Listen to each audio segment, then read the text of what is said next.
Us on Your Hard Facts. I am Sandra Ezekwesili. Good afternoon. Mr. Shakumaku is just walking into the studio. Shakumaku, everybody, all the way from Tehran to Botabad and back to Lagos, where it's hot and humid. I'm Aghogho, Oboh, and we are set to roll. Yes, indeed. This is the first day of live after ministerial screening, and it's so great to be back to our regular programming, isn't it, Aghogho?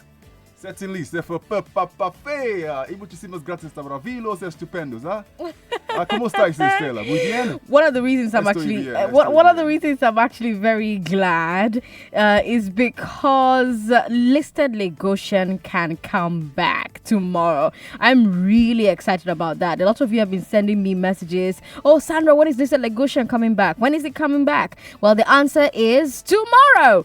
Ireti Bakara Yusuf will be talking to Chief Newton Jibuno. He owns the Didi Museum. You know the Didi Museum, yes? Yeah, and I know Newton Jibuno also. I interviewed him once or so, and he's remarkable. You know, he's the only African I know who's crossed the Sahara Desert, a desert warrior, and a great environmentalist. I mean, all through the years, you know. And this episode with Ireti Bakari Yusuf was the first episode. Yes. I did enjoy it then, and I'm sure everyone would want to hear Sir Newton Jibuno over and over again talk about.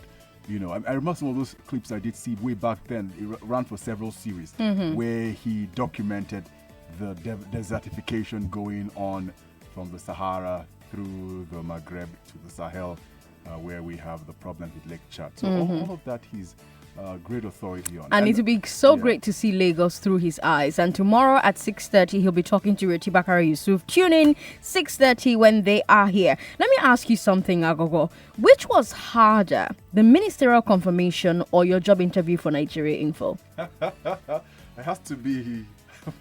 I don't know what to say, but I mean, I've been for harder exercises. Neither of them was difficult, I have to admit. Okay. Well, I still remember my interview with Cool FM in Port Harcourt. I was so nervous, and the interviewers did not play around with me. My God, there was no bow and go for me that day. I answered some very tough questions, and then I had to go home, wait to find out if they were going to call me back for a second interview. So you can imagine that to become a radio presenter, you need to face 2 or 3 interviews and auditions, but to be a minister, you face the Senate once, and they probably tell you to bow and go.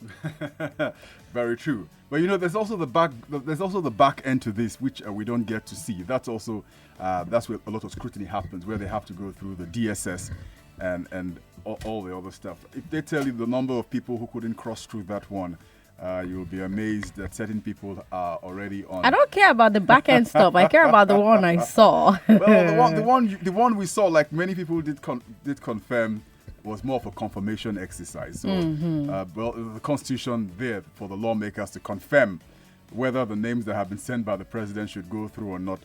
So why has the Senate refused to confirm some people before? They've refused to confirm some nominees before. Maybe one out of 1,000.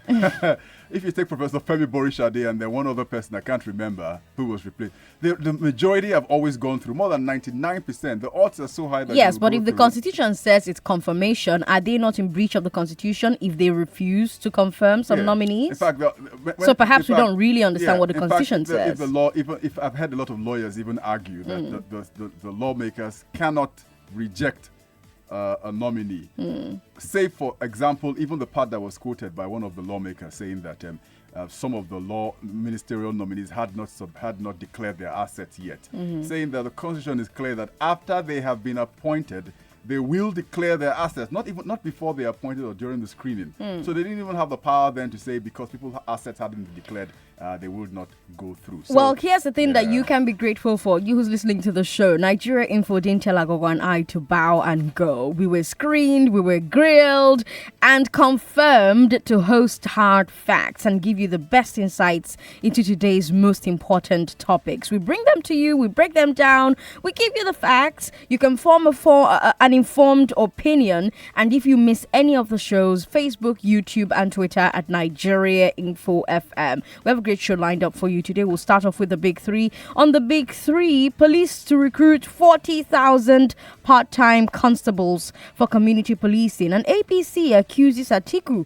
of a felony for acting like a shadow government. Lagos and the federal government come to agreement on waterways. We'll tell you about that. And on the glass ceiling, I have a special guest who will be talking with me about gender equality and gender balance. On the Big Hard Fact, we have a special, Aghogho. Yeah, the newsroom has done a report on mental health in the country, looking at the state of mental health. The report was done by Joy Kaliu. But we have a mental health advocate who will come in and also talk to us about what the real issues with mental health. And of course, get your experiences and what you're doing in dealing with the scourge. I did listen to Colin Stecker's midday show, and mental health also did come through. I heard someone speak about certain things and tips that people should take ahead of mental health. So we're going to stay with that discussion on the Big Hard Fact. Yes, that's at 5. We'll wrap up with I Beg to Differ after the news at 6. As usual, throughout the show, we'll be bringing you the latest updates from the worlds of current affairs, politics, business, sports, and entertainment. But let's start right off with the Big Three. This is the Big Three. The Big Three. On Hard Facts. On 99.3 Nigeria Info.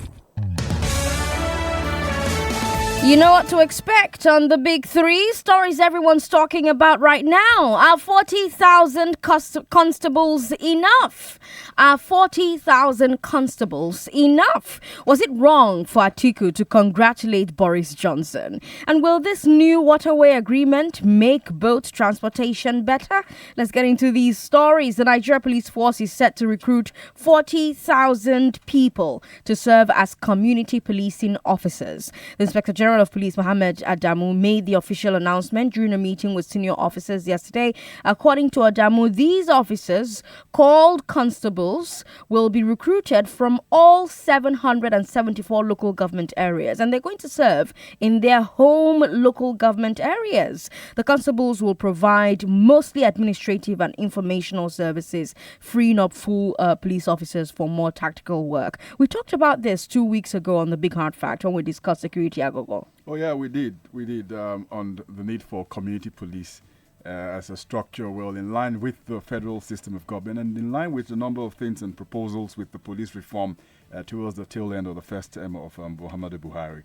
But then when I look at those numbers, which a number of people have pointed out, it does look big, the number, but when you spread around 774 local government areas, it's still far from where we should be as country, because take for example one local government in Lagos State, you have nearly 1 million people.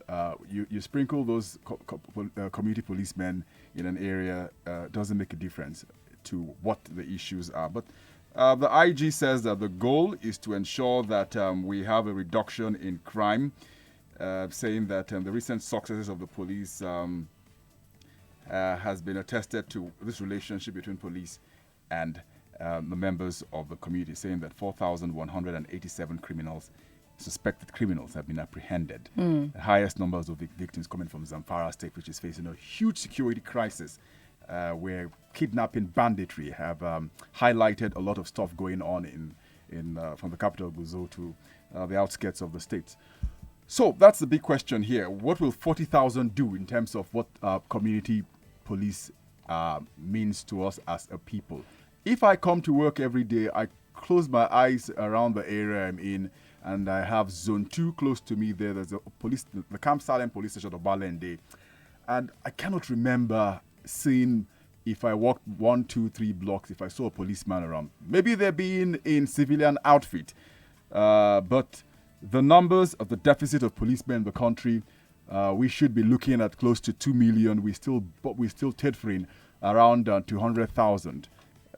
If I'm not mistaken, which is still a far cry from where we should be as a country. Exactly, because the UN, by the way, let me remind us, according to the UN, the standard is 1 police officer at a minimum to every 425 citizens. So that means that Nigeria needs at least 450,000 officers. But according to the police, right now we only have 300,000. So that means that we need at least 150,000 more people in uniform. But probably probably more like 200,000 or 250,000 because of our special security challenges. Now they're adding 40,000. So 200,000 more to go. And notice, Aghogho, that these community policing officers will not have the full powers, the equipment, the training of regular police officers. Mostly they will be doing desk jobs and gathering intelligence and translating local language. So they're more like a support service for the full police, right? And because of this, ever since we first heard about this new policy, people have been asking if there was a point. Is it not better to just train full-fledged police officers instead? When you think about the money that will go into recruiting, training, equipping them, and then paying their salaries, and you hear that they're not even going to be able to do the things that regular police should do, you have to wonder if it is worth it. And that was one of the points that our security expert last week talked about when we talked about a national security summit. But there are those who support this scheme, Aghogho, I have to mention. They say that there has to be a difference between police officers who go into the field to keep law and order and those who stay in the station to handle the paperwork and do all the support services. According to those supporters, such a system will turn the field officers into specialists, right? So they will no longer have to behave like civil servants, pushing files up and down. But for those people, you also have to look at this issue, Aghogho. The federal government has been complaining about the new minimum wage and how it's going to strain their finances. Can it really afford 40,000 more cops? Big question. And I keep wondering why they keep confusing the terms community policing against community police. It's community police, I know, or state police rather than state policing, because there's a big difference. If you're a community policeman, because we've been all doing community policing for years. Everyone watch your neighborhood is community policing. It's not community police, which is what the reform sort of did suggest, that we should have policemen at the lower levels all the way till you go to the federal police. So when the rollout happens, many of these issues, people are going to ask and poke the question, because already some states already funding police operations in their state, provide them vehicles, provide them money for fuel and all of that stuff. So it's something that I think will be a big talking point when the rollout happens and what sort of difference it will make.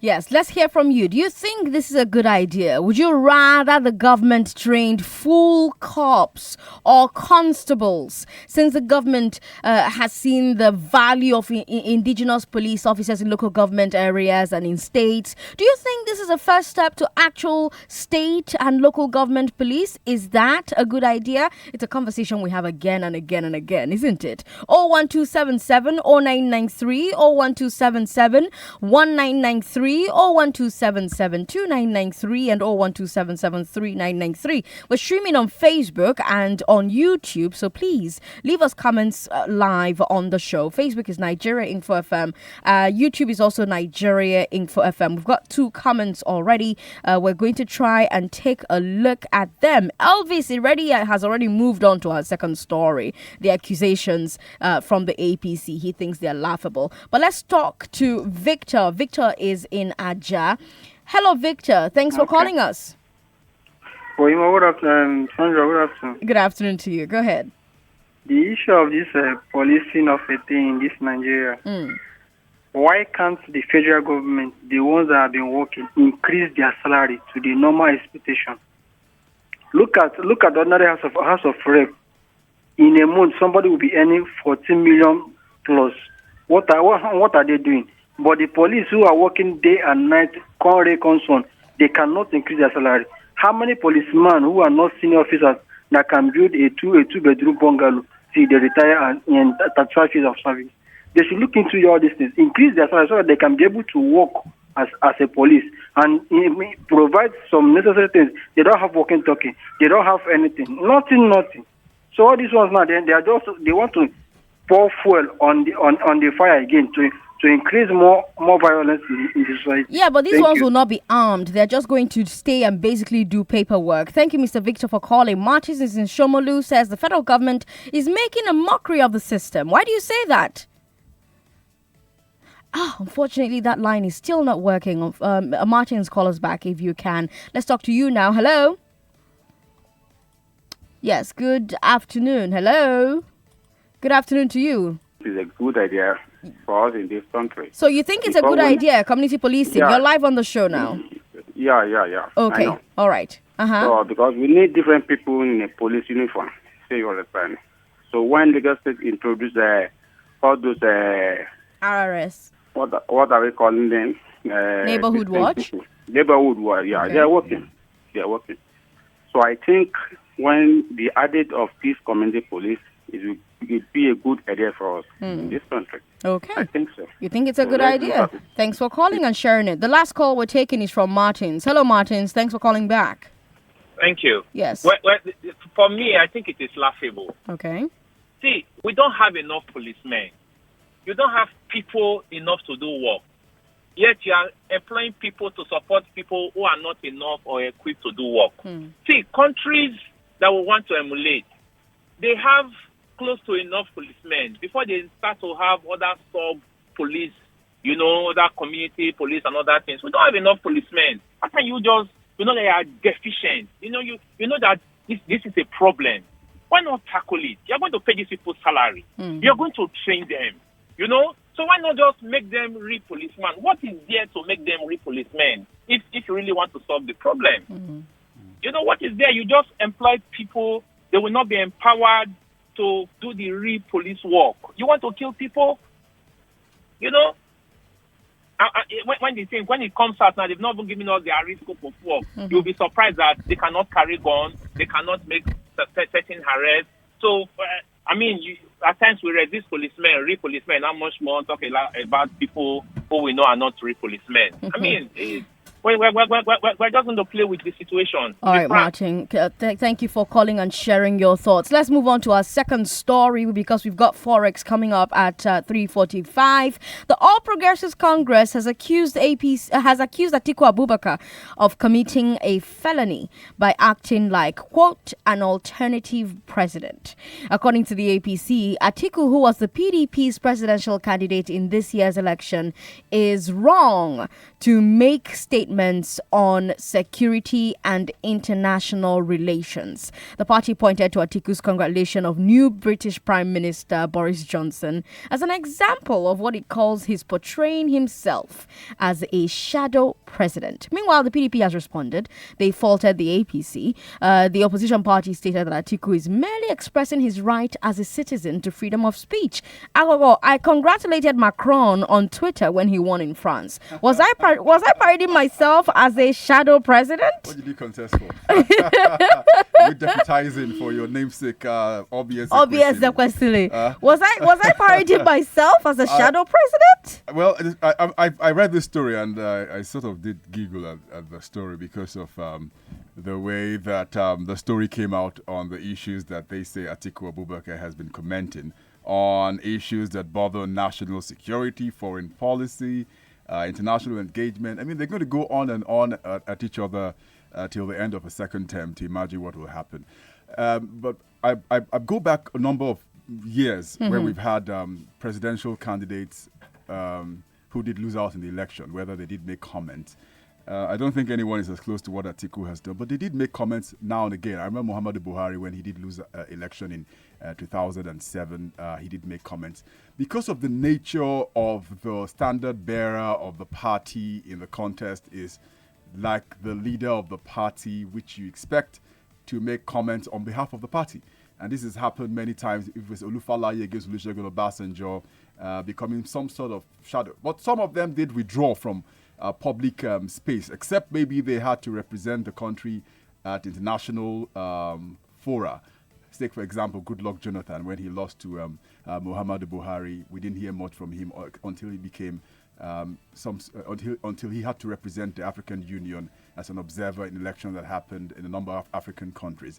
You probably wouldn't hear him say many things about Nigeria. But Olusegun Obasanjo, on the other hand, was notorious for writing letters, even when he was in office or out of office, somehow being the meddlesome interloper like some have accused him of being. But for this one, I don't know what to say. I read that polarize the argument on both sides of the divide. I read that press statement, Aghogho, and I saw the Boris Johnson example, and I started searching online, and I saw that a lot of Nigerian politicians from both parties congratulated Johnson. And this is not the first time, you just said. I've always seen people congratulating election winners, not just politicians, even regular citizens like myself. Like I said, I congratulated Emmanuel Macron. So it seemed quite strange to hear that this was now a felony. I would really like to interview the APC legal officer to see what they think. But they were not talking about only the messages to Johnson, Aghogho. They said that Atiku has been commenting on national security, on international relations, and that is wrong. They say only the president has that privilege. But my memory told me that before Buhari was elected, when the APC was in the opposition, many of its leaders, including Buhari and Atiku, were commenting on national security. And the PDP is now saying that Atiku has the right to comment on any issue in the public domain. They're also saying that if the APC really thinks Atiku is committing a felony, they should approach the courts and the law. And they're quite defiant. PDP is basically framing this in two ways. They're like, first, they are saying the APC is trying to get the security agencies to move against Atiku by making it look like he's a security breach. And second, they're saying that it is an attempt to silence free speech and criticism of the government. Atiku himself has not spoken. So we're waiting to hear from him. But we want you to speak. You who's listening to the show, do you agree with the APC or the PDP?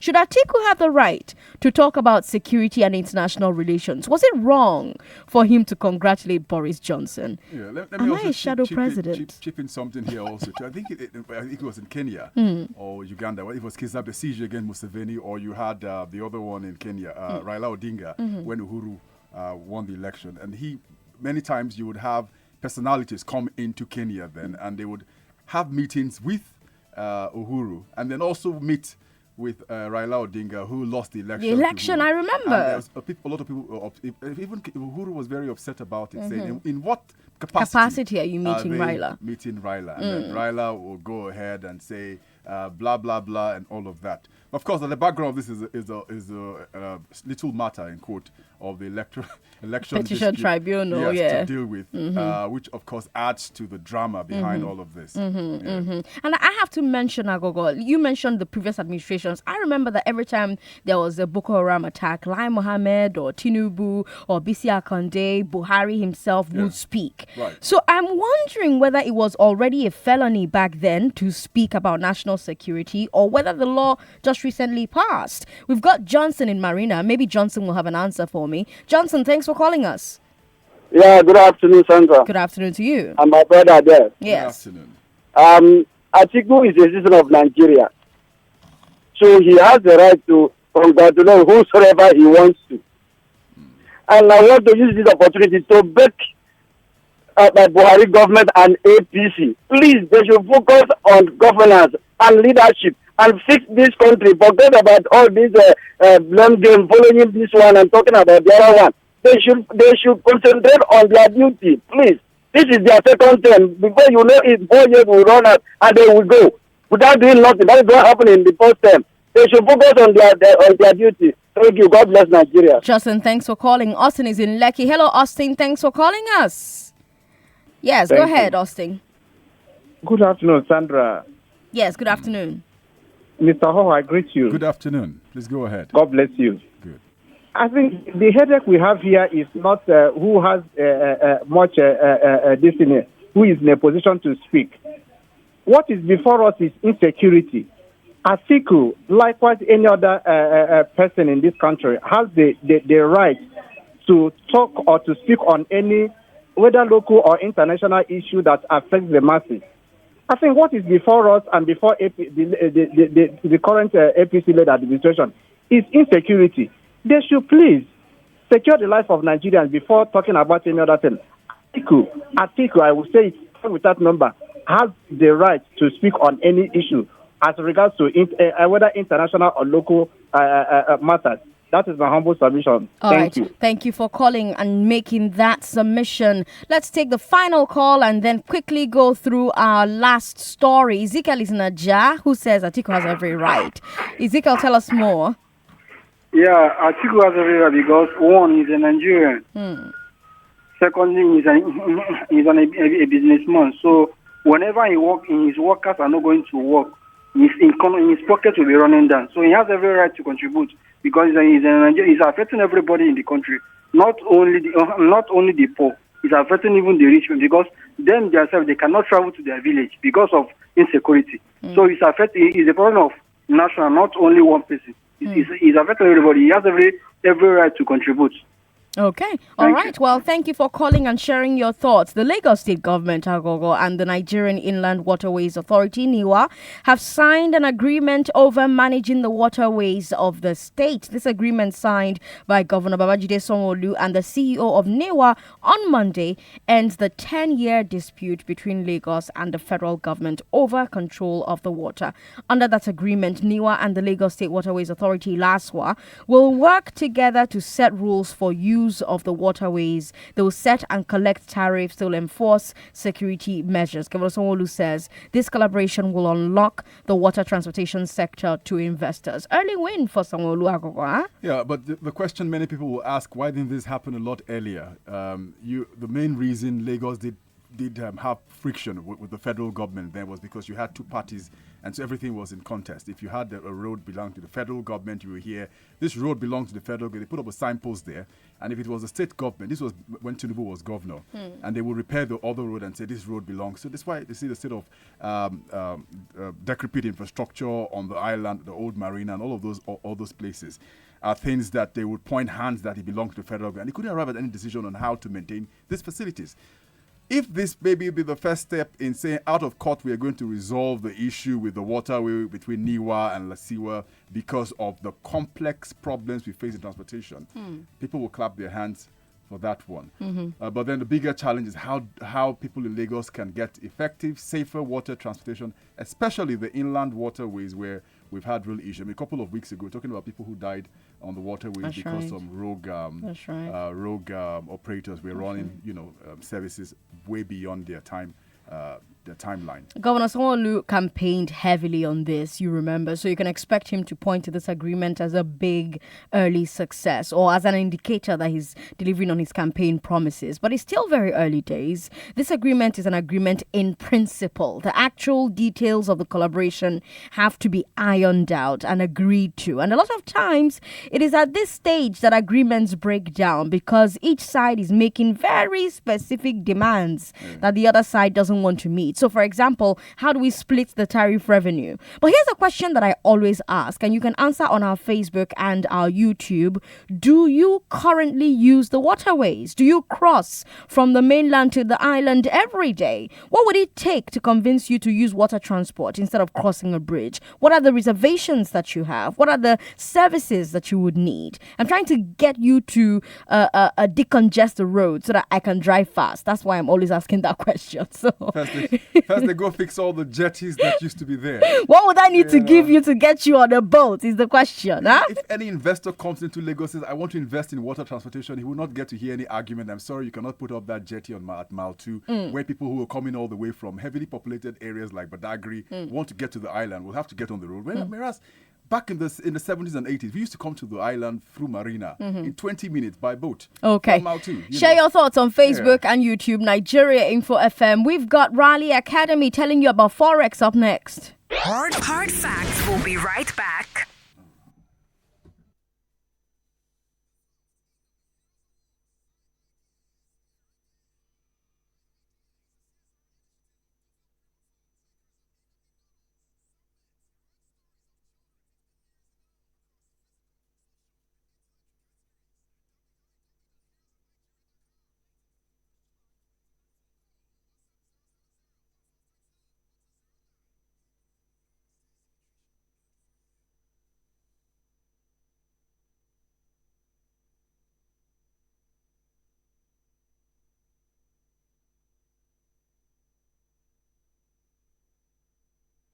This is a paid announcement.